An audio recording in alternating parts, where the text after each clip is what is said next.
If you're a woman approaching or past menopause, and you're still punishing yourself with extreme diets to get rid of that belly fat, stop.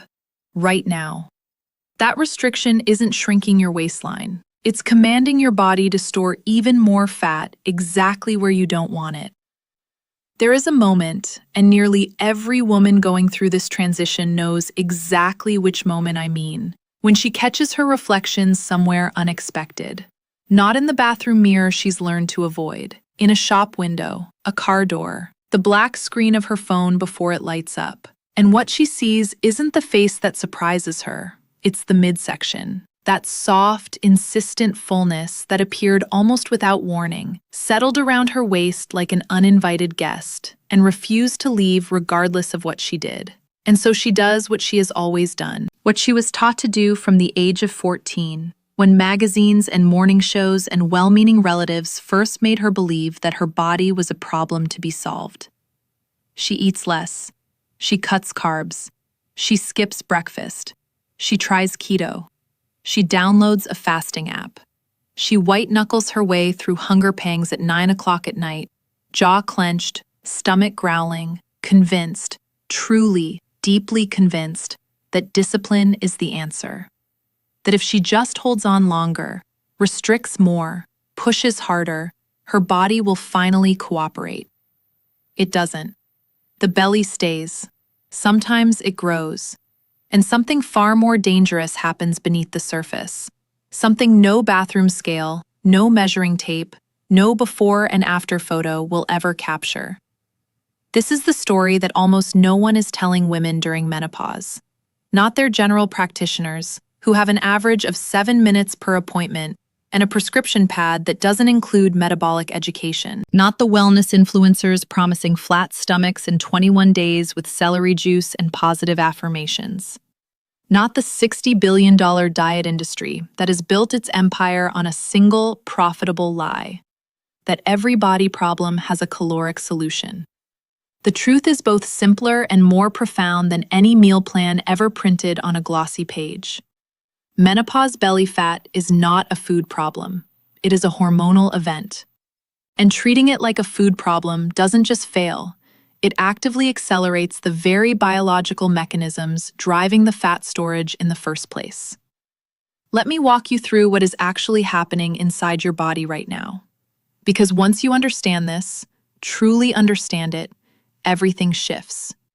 Not just your approach, your entire relationship with your body during this chapter of your life. When estrogen begins its decline, and this process starts years before your final period, often creeping in during your early to mid-40s, your body loses one of its most powerful metabolic conductors.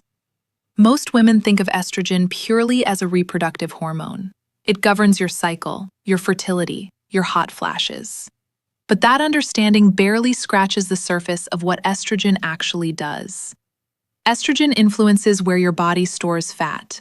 It determines how efficiently you metabolize glucose. It regulates how sensitive your cells are to insulin. It modulates your stress response. It protects your cardiovascular system. It maintains your bone architecture. It even affects your mood, your cognition, your sleep quality. Estrogen is not a single-purpose hormone. It is an orchestra conductor, and when it steps off the podium, every instrument in the ensemble begins playing at its own tempo. For decades, estrogen directed fat storage primarily toward your hips, thighs, and buttocks, the subcutaneous fat beneath your skin. This fat is metabolically relatively benign. It was your body's biological reserve for pregnancy and lactation, regardless of whether those events ever occurred in your life. Your biology didn't consult your plans. It followed its ancient programming, refined over hundreds of thousands of years of human evolution. Now, as estrogen recedes, that programming fundamentally shifts. Fat storage migrates. It moves inward. It moves upward. It wraps itself around your visceral organs, your liver, your intestines, your pancreas. This is visceral fat. And unlike its subcutaneous counterpart, visceral fat is metabolically aggressive. It behaves almost like an endocrine organ in its own right.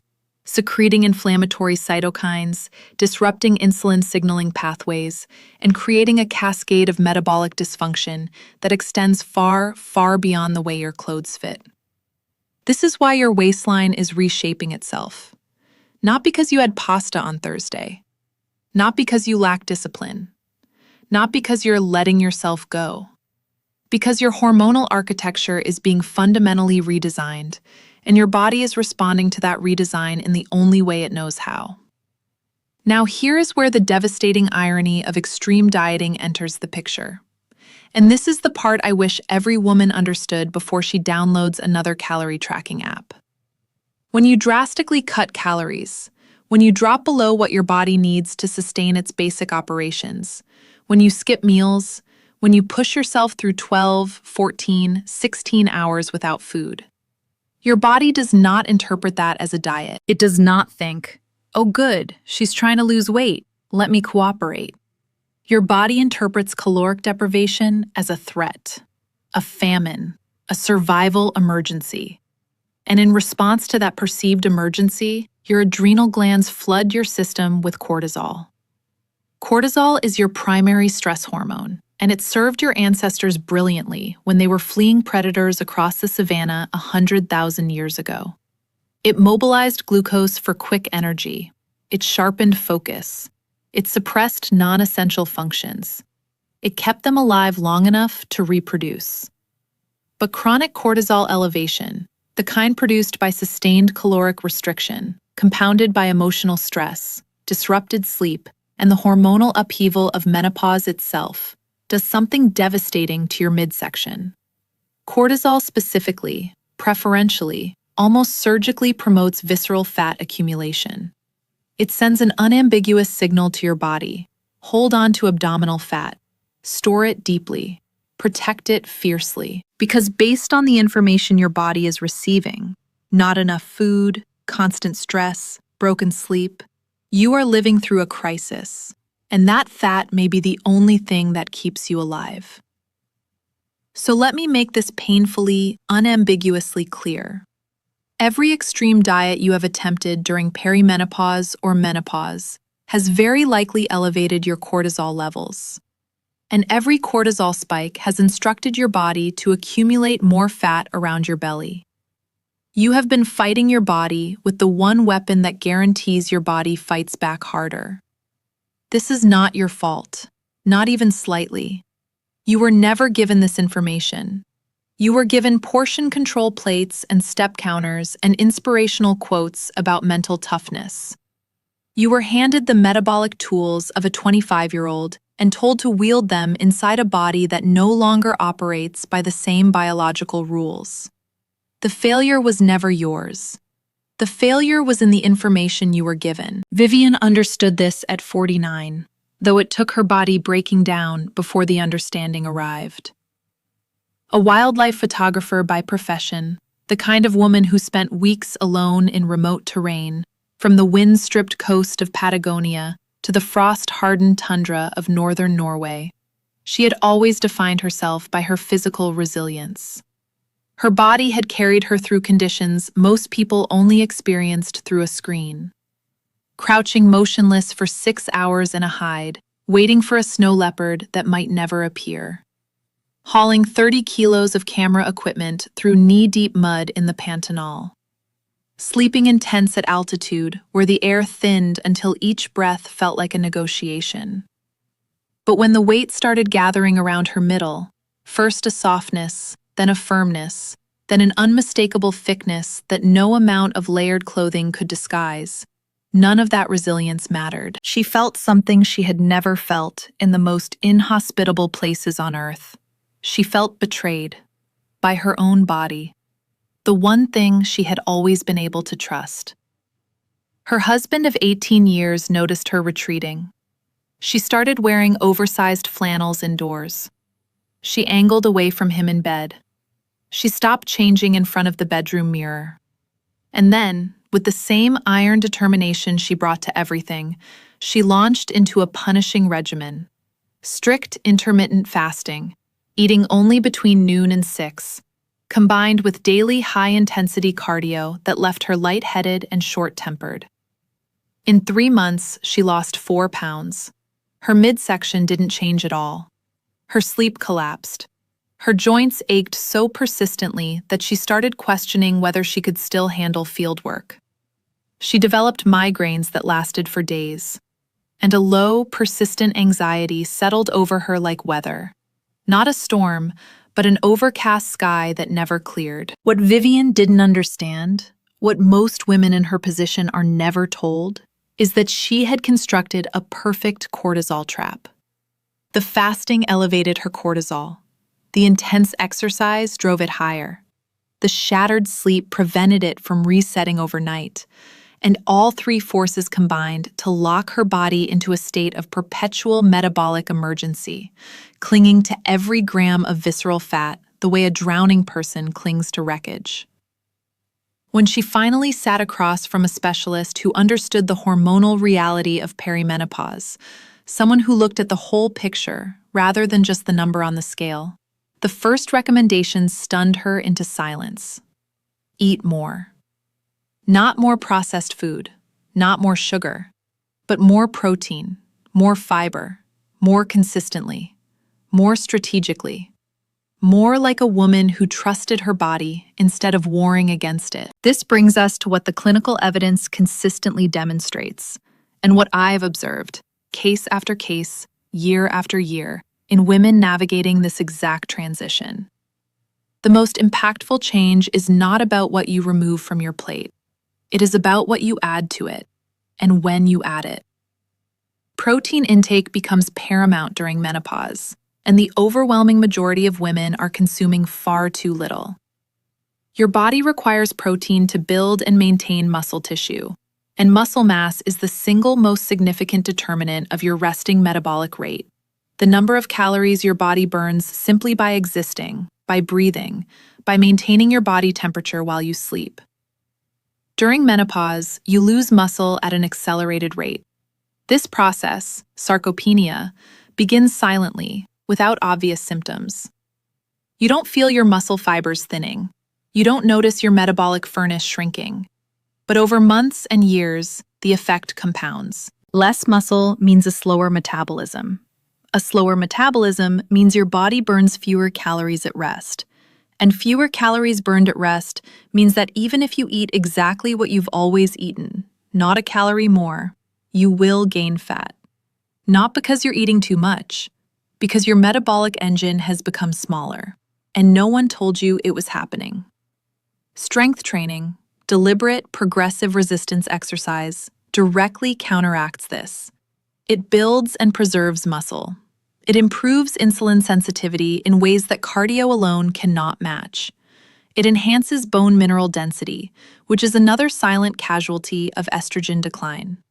And critically, moderate strength training does not trigger the excessive cortisol spikes that extreme cardiovascular exercise produces. It works with your shifting hormonal landscape rather than detonating explosions within it. If you're sitting with this information right now and feeling something between relief and overwhelm, if part of you is thinking, finally, someone is telling me the truth, but where do I even start? I want you to know that I've organized the most essential and actionable guidance on this subject in one accessible place. You'll find it through the first link in the description below this video. I created it specifically for women who have reached the end of their patience with guesswork and are ready for a clear, grounded path forward. The second critical element is insulin sensitivity, and this is where the story becomes even more revealing. As estrogen declines, your cells grow progressively less responsive to insulin. Glucose lingers in your bloodstream longer than it should. Your pancreas, sensing the elevated blood sugar, compensates by producing more insulin. An elevated circulating insulin is one of the most potent fat storage signals your body possesses, with a particular affinity for depositing that fat around your abdomen. This is another reason extreme diets backfire so spectacularly during menopause. When you restrict food severely and then eat, even a perfectly reasonable meal, your insulin response is frequently exaggerated. Your metabolically starved cells overreact to the sudden influx of glucose. They absorb it aggressively and funnel it directly into fat storage. The restrict then eat cycle that every extreme diet depends upon becomes, at the hormonal level, a fat manufacturing cycle. And no amount of calorie arithmetic can override the hormonal instruction. What genuinely improves insulin sensitivity? Consistent, balanced meals that combine adequate protein with healthy fats and complex, fiber-rich carbohydrates. Gentle movement after eating.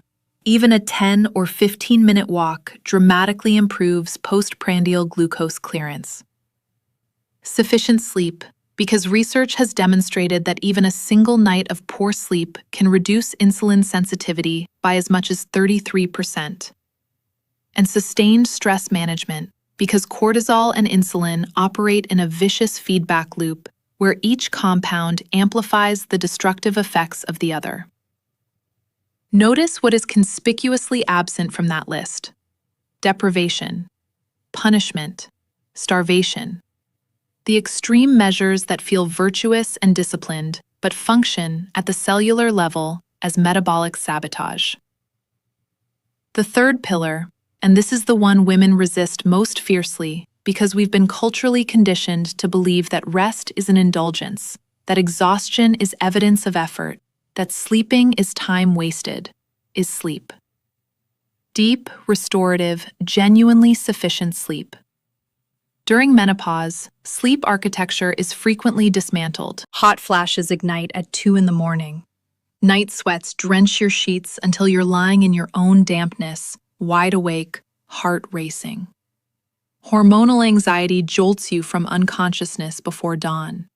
And the cascade of endocrine changes disrupts your circadian rhythm so profoundly that even when you do manage to sleep, you may never descend into the deep, slow wave stages where metabolic restoration occurs. This matters enormously for belly fat, more than most women realize. During deep sleep, your body calibrates leptin and ghrelin, the hormones that govern hunger and satiety.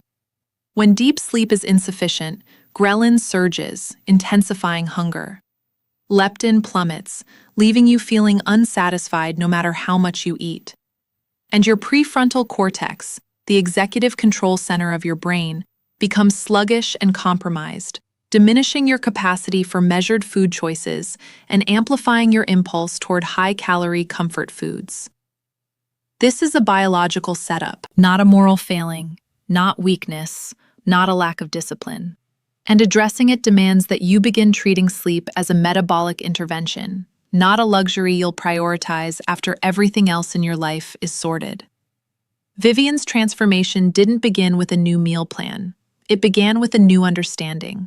She stopped fasting. She started eating 3 structured meals per day, each anchored with roughly 30 grams of protein.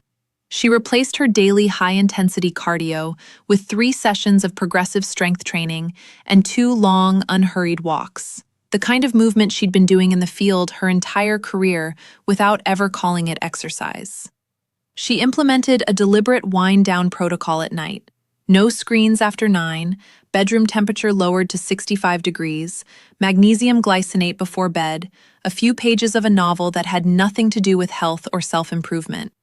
Within 6 weeks, her sleep changed first. She began waking naturally, rested, without the alarm that had been dragging her from shallow, fractured unconsciousness for months. The anxiety lifted, not entirely, but enough that she recognized its absence the way you notice the moment the rain stops. Her energy stabilized into something steady and dependable.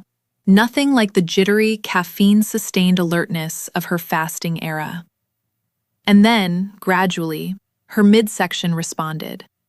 Not dramatically, not with the theatrical speed of a before and after testimonial, but measurably, consistently, in a direction that felt durable rather than borrowed, because it wasn't built on deprivation, it was built on restoration. Her husband noticed something else before he noticed the physical changes. She was present again. She laughed at the dinner table. She stopped turning away from his touch. She booked a 3-week assignment photographing Arctic foxes in Iceland and packed her old, fitted thermal base layers without a moment's hesitation. There is something profoundly liberating, something that approaches actual healing, in understanding that the battle was never about willpower. It was about biology. And once you shift from punishing your body to supporting it, from starving it to nourishing it, from exhausting it to strengthening it, from depriving it of rest to granting it the deep sleep it desperately requires, it responds. Not because of a miracle or a secret supplement or a revolutionary breakthrough, because of physiology. Because your body was designed to function well when its basic needs are met, and during menopause, those needs simply change.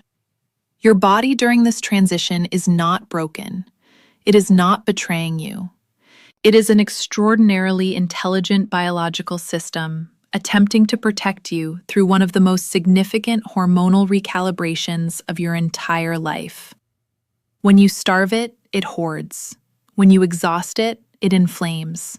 When you stress it, it stores fat in the places most protected from external threat, deep within your abdomen. But when you feed it adequately, when you strengthen it progressively, when you allow it genuine rest, it begins, slowly, to trust its environment again. And a body that trusts its environment does not need emergency fat reserves. It releases them, gradually, steadily, permanently. If this information resonated with you, if you're feeling that quiet shift between what you believed and what you now understand, I'd encourage you to look at the pinned comment beneath this video. I've placed something there specifically for women who are standing exactly where you're standing right now. Exhausted by misinformation, hungry for the truth, and ready to move forward with clarity rather than desperation. I know the world is saturated with loud voices promising rapid transformations through the next detox tea, the next 30-day challenge, the next miracle protocol. But the women who genuinely transform their health during menopause, the ones who look back a year from now and recognize the turning point, are not the ones who fought the hardest. They are the ones who finally stopped fighting and started listening. Your body has been speaking to you throughout this entire transition. In the fatigue, in the sleeplessness, in the stubborn weight around your middle that no diet could touch. It has been telling you, in the only language it knows, that it needs something different from what you've been giving it. Perhaps it's time to hear what it's actually saying.